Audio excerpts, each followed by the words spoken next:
Image charge के एक दूसरा एग्जाम्पल, दूसरा फॉर्मेट जो है वो हम देखने जा रहे हैं। आपने एक पहले देखा था कि उसमें एक चार्ज था, एक ग्राउंडेड कंडक्टिंग शीट के ऊपर रखा हुआ था डिस्टेंस पर, और उसके कारण हमने surface charge density, force between the charges and potential energy find out की थी। अभी उसी के जैसा ही एक दूसरा एग्जांपल हम देखने जा रहे हैं। एक कंडक्टिंग स्फीयर है और उसके सेंटर से ए डिस्टेंस पर एक चार्ज रखा हुआ है Q। इसके कारण अपने को पूछा जाता है कि इमेज चार्ज की वैल्यू क्या होगी। इस डिस्टेंस आपको गिवन होगी तो ये इमेज चार्ज है वो कहां पर फॉर्मेशन होना चाहिए, यानी एक इमेजिनेशन है बेसिकली, रियलिटी में ऐसा कुछ भी नहीं है। ये ऐसा क्यों करते हैं हम, इमेज चार्ज को हम क्यों फाइंड आउट करना चाहते हैं, और इमेज चार्ज की डिस्टेंस पता करके हम ऐसा क्या कर लेंगे। देखो दोस्तों, इससे क्या होगा, सपोज आपको एक बात पूछी जाए कि ये एक कंडक्टिंग स्फीयर है और इसके सरफेस के नियर अबाउट कोई पॉइंट है और उस पर आपको पोटेंशियल एनर्जी पूछे, पोटेंशियल पूछे, तो आप पोटेंशियल कैसे फाइंड आउट करोगे। पोटेंशियल एनर्जी तो फिर भी फाइंड आउट कर लोगे, पोटेंशियल कैसे फाइंड आउट करोगे। तो पोटेंशियल फाइंड आउट करने के लिए आपको क्या करना पड़ेगा, इस चार्ज का भी पता करना पड़ेगा, और उस चार्ज को आप यहां पर इसके पास में लेके आओगे तो आपको कुछ वर्क करना पड़ेगा।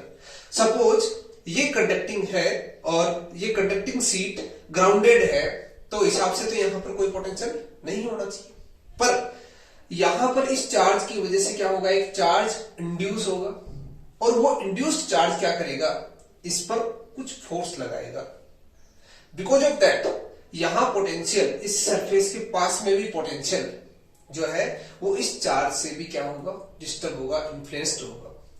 तो हम इस पे बेस्ड जो एक्टिविटीज है जो हम करने जा रहे हैं, यानी जो एक इमेज चार्ज होगा, हम इमेजिन करेंगे, जस्ट कैलकुलेटेड जो है डिस्टेंस है वो क्या क्या आएगी।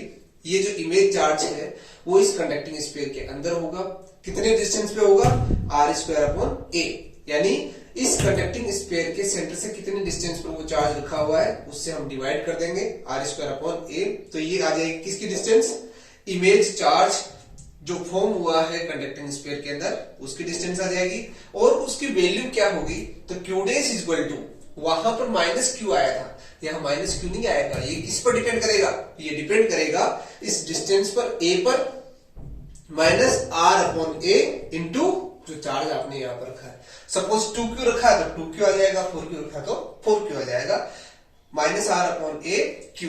एक ऐसा ही एक क्वेश्चन पूछा गया आपने, सबसे पहले क्वेश्चन देख लेते हैं फिर इसके बारे में वापस चर्चा कर लेंगे।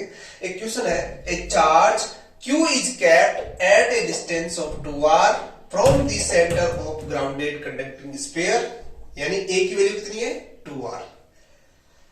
Radius of the sphere is capital R। The image charge and its distance from the centre r respectively. ये गेट के एग्जाम में पूछा गया क्वेश्चन है, देखते हैं। देखो ये दोनों वैल्यूज कैसे फाइंड आउट करेंगे, ये सबसे पहले ये फॉर्मूला लगा लो। यदि आपको डिस्टेंस फाइंड आउट करनी है सेंटर से तो b इक्वल टू क्या हो जाएगा, r²/a। a की वैल्यू कितनी है, 2r यहां रखोगे, r²/2r, r से r cancel out, r/2 means जो इमेज चार्ज q डैश होगा वो इस r रेडियस का हाफ डिस्टेंस पर फॉर्म होगा।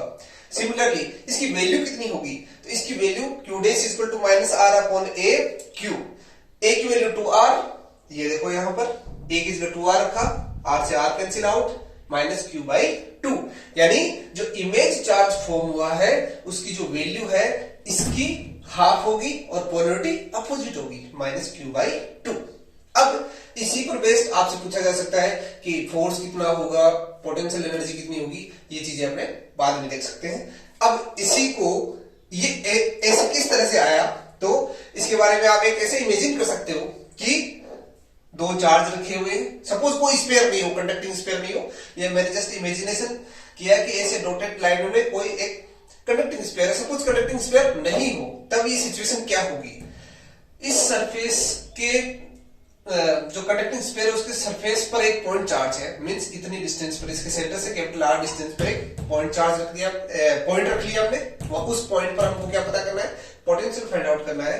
तो फॉर्मूला क्या होगा, तो सबसे पहले हमने देखो इमेज चार्ज जो है उसको लिया, उसका कॉन्सेप्ट लिया, तो यानी एक यहां पर क्यू डैश चार्ज है, यहां पर क्यू चार्ज है, इन दोनों के कारण इस क्यू से r1 डिस्टेंस पर ये पॉइंट होगा, इस क्यू डैश से r2 डिस्टेंस पर ये पॉइंट होगा, दोनों के कारण पोटेंशियल क्या हो जाएगा, के Q dash upon r2 plus के क्यू अपॉन r1। इन सब की वैल्यू फाइंड आउट करके हम यहां से पोटेंशियल की वैल्यू फाइंड आउट कर सकते हैं। आपने इसको ग्राउंड कर रखा है तो इस पॉइंट P पर पोटेंशियल क्या होगा, 0 होगा, और इस पोटेंशियल पॉइंट P के आसपास का जो पॉइंट होगा वहां पर पोटेंशियल टेंड्स टू 0 होना चाहिए, मींस ये भी 0 के आसपास ही होना चाहिए, क्योंकि यहां पर आने के लिए वर्क नहीं करना पड़ रहा है, तो इसके पास में भी ज्यादा वर्क नहीं करना पड़ रहा है, इसलिए इस पॉइंट के पास में भी पोटेंशियल क्या होना चाहिए, टेंड्स टू 0 होना चाहिए।